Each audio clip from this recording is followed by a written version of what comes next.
এগুলো আল্লাহ সুবহানাহু ওয়া তাআলার অনুগ্রহের প্রয়োজন। আল্লাহ সুবহানাহু ওয়া তাআলার অনুগ্রহ ছাড়া কোনো ব্যক্তি সঠিক পথের উপরে টিকতে পারবে না। কোরআন হাদিস এইটাই দাবি করতেছে। এটার একটা বাস্তব উদাহরণ কি জানেন? বাস্তব উদাহরণ হলো, এই পৃথিবীতে সবাই কিন্তু মানুষ না, কত শত হাজার কোটি মানুষ আছে না, কিন্তু সবাই কি ইসলাম গ্রহণ করতে পেরেছে? পারেনি। তার মানে সবাই ইসলাম গ্রহণ করতে পারেনি, কিন্তু ইসলাম আমরা কিভাবে পেয়ে গেলাম? এটা একান্ত আল্লাহ সুবহানাহু ওয়া তাআলার দয়া। আল্লাহ আমাদেরকে অনুগ্রহ করে মুসলিমদের ঘরে আমাদেরকে সৃষ্টি করেছেন। আমাদের জন্ম তো হিন্দুর ঘরেও হতে পারতো না, খ্রিস্টান ইহুদির ঘরেও হতে পারতো, কিন্তু এটা আল্লাহর অনেক বড় একটা প্রথম অনুগ্রহ যে তিনি আমাদেরকে মুসলিমের ঘরে সৃষ্টি করেছেন। আল্লাহ সুবহানাহু ওয়া তাআলার আরেকটা অনুগ্রহ হলো, সব মুসলিম কিন্তু আবার ইসলাম বোঝে না। পৃথিবীর বহু মুসলিম আছে, আল্লাহ কোথায় আছে এটাই জানে না। আল্লাহ সুবহানাহু ওয়া তাআলার গুণ সম্পর্কে ও বলতে পারবে না।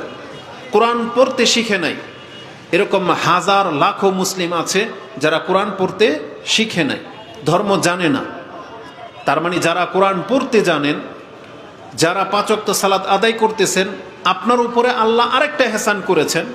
এক তো মুসলিম করেছেন এবং আল্লাহকে চিনার তৌফিক দিয়েছেন, এবং আপনাকে দিয়ে আল্লাহ সুবহানাহু ওয়া তাআলা ইবাদত করারও সুযোগ করে দিয়েছেন। এটা আল্লাহ সুবহানাহু ওয়া তাআলার অনুগ্রহ ছাড়া হওয়ার ছিল না। এর আরেকটা বাস্তব উদাহরণ নিয়ে নেন। যাকাত ফরজ নাকি নফল? বলেন, আপনাদের জবাব দেন। যাকাত ফরজ নাকি নফল? সবার উপরে? কাদের উপরে? যার টাকা আছে, তাই না? যার টাকা নিসাব পরিমাণ পৌঁছে যাবে তার উপরে যাকাত ফরজ। আচ্ছা বলেন তো দেখি, টাকা হলে আপনার উপরে যাকাত ফরজ, তার মানে প্রথমে আগে টাকা হইতে হবে, তাই না? তাহলে টাকা যখন আপনার হইল, তার মানে আল্লাহ প্রথম প্রমাণ করলেন যে আল্লাহ প্রথমে আমাদেরকে রিজিক দিলেন, দেওয়ার পরে আপনাকে আমাকে সামর্থ্যবান করলেন, করার পরে আল্লাহ বলেছেন তুমি এখন সামর্থ্যবান, তাহলে তুমি যাকাত দাও। তার মানে আল্লাহ সুবহানাহু ওয়া তাআলা কোনো ব্যক্তিকে আগে ইবাদত চাপিয়ে দেয় না, আগে তাকে শক্তি সামর্থ্য দেন। এই জন্য আগে যাকাতওয়ালাকে আল্লাহ টাকা দেন, দেওয়ার পরে আল্লাহ তাকে বলেন এইবার তুমি যাকাত দাও, দান সাদকা করো। তার মানে আল্লাহর পক্ষ থেকে অনুগ্রহটা আগে করা হয়।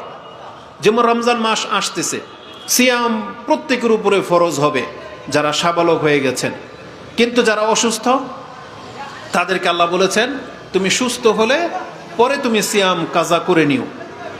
তার মানে এই যে আপনাকে আমাকে যে আল্লাহ অসুস্থ করেন না, সুস্থতা দিয়েছেন রমজান মাসে, তাহলে এটা আল্লাহ প্রথমে আপনাকে আমাকে অনুগ্রহ করেন, তারপরে আল্লাহ আপনার কাছ থেকে ইবাদত তলব করেছেন।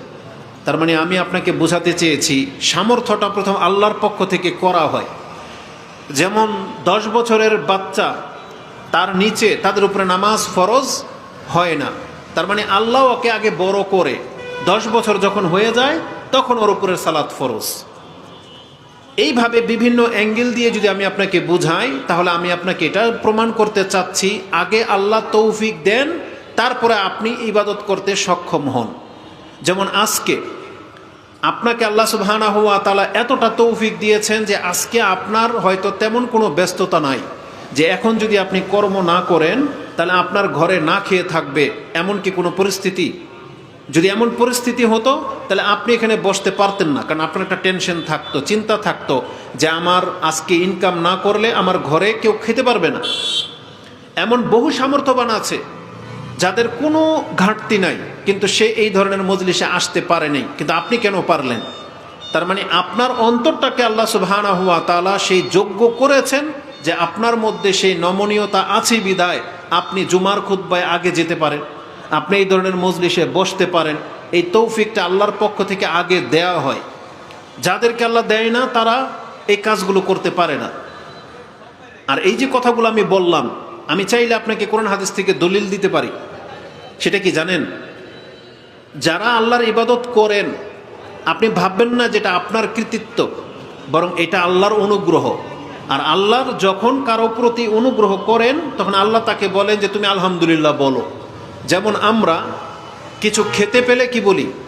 আলহামদুলিল্লাহ বলি, তাই না? কিছু সন্তান হয়েছে আলহামদুলিল্লাহ বলতেছেন, বাড়ি গাড়ির মালিক হয়ে গেছেন আপনি আলহামদুলিল্লাহ বলতেছেন, কিন্তু আল্লাহ এমন একটা জায়গায় আপনাকে আলহামদুলিল্লাহ বলতে বলতেছেন আপনি আশ্চর্য হয়ে যাবেন। সেটা কি জানেন? আল্লাহ সুবহানাহু ওয়া তাআলা বলেন, ইয়া ইবাদি, হে আমার বান্দাগণ, ইন্নামা হাযিহি আমালুকুম হিয়া উহসিহা লাকুম।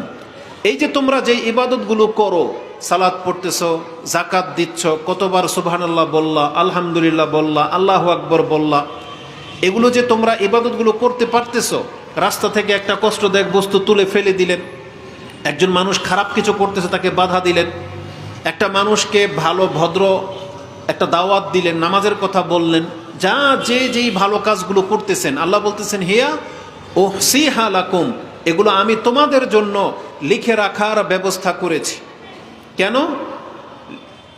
যাতে করে লিওয়াফিয়াহা ইয়াকুম, কিয়ামতের মাঠে তার পরিপূর্ণ বদলা আমি তোমাদেরকে দেব, সেই জন্য আমি লিখে রাখার ব্যবস্থা করেছি। তারপর আল্লাহ সুবহানাহু ওয়া তাআলা বলতেছেন, ফামান ওয়াজাদা খাইরান ফালইয়াহমাদিল্লাহ, যে এখন নিজেকে ভালো কাজে পাচ্ছ, সকালবেলা তুমি ফজরের সালাত আদায় করলা, সুন্নত পড়লা, জিকির করলা, তারপরে ইশরাক পর্যন্ত তুমি বসে বসে আল্লাহ সুবহানাহু ওয়া তাআলার তাসবিহ তাহলিল করলা, সূর্য উঠে গেল তুমি এখন ইশরাক সালাত পড়লা, তারপরে হালাল রিজিকের জন্য তুমি বের হইলা, ইনকামের ক্ষেত্রে তুমি হারাম কিছু করনি, আবার দুপুর হয়েছে তুমি নামাজে আসলা, আবার হালাল খেয়ে তুমি বিছানায় গেলা, আবার সালাত, এইভাবে 5 ওয়াক্ত নামাজের মাধ্যমে দিন পার করলেন। আল্লাহর পক্ষ থেকে ফয়সালা হয়েছে পুরুষ হলে দাঁড়িয়ে রাখতে হবে, মহিলা হলে পর্দা করতে হবে, আপনারা সেটা করলেন। হারাম কিছু চোখে পড়েছে, চোখ ফিরিয়ে নিলেন। যখনই সুবহানাল্লাহ বলতে হয় বলতেছেন, আলহামদুলিল্লাহ বলতেছেন, এই যে মজলিসে বসছেন, তার মানে এগুলো কি সব ভালো কাজ না? ভালো কাজ। আল্লাহ বলেছেন ফামান ওয়াজাদা খাইরান ফালইয়াহমাদিল্লাহ, এখন যে নিজেকে সারাদিন ভালো কাজের উপরে পেলা, তুমি এখন আলহামদুলিল্লাহ বলো। আপনি যদি না ভাবেন, আপনার কাছে দেখার মতো কিছুই না, যদি ভাবেন দেখার মতো অনেক কিছু আছে, যে আমি সালাত পড়লাম, আমি সিয়াম রাখলাম, আমি যাকাত দিলাম, আমি দাঁড়িয়ে রাখলাম, আমি কুরবানি করলাম, আমি হজ করলাম, সব তো আমি করলাম। আল্লাহ কেন বললেন তুমি আলহামদুলিল্লাহ বলো? আলহামদুলিল্লাহ মানুষ কখন বলে? যখন পায় নাকি দেয়? দান করে কোনো ব্যক্তি আলহামদুলিল্লাহ বলে নাকি যে পেয়ে বলে আলহামদুলিল্লাহ? কিন্তু আল্লাহ সুবহানাহু ওয়া তাআলা বলতে চাচ্ছেন যে দান করলো তাকে আলহামদুলিল্লাহ বলা উচিত। কেন? কারণ উপরের হাত নিচের হাতের থেকে শ্রেষ্ঠ।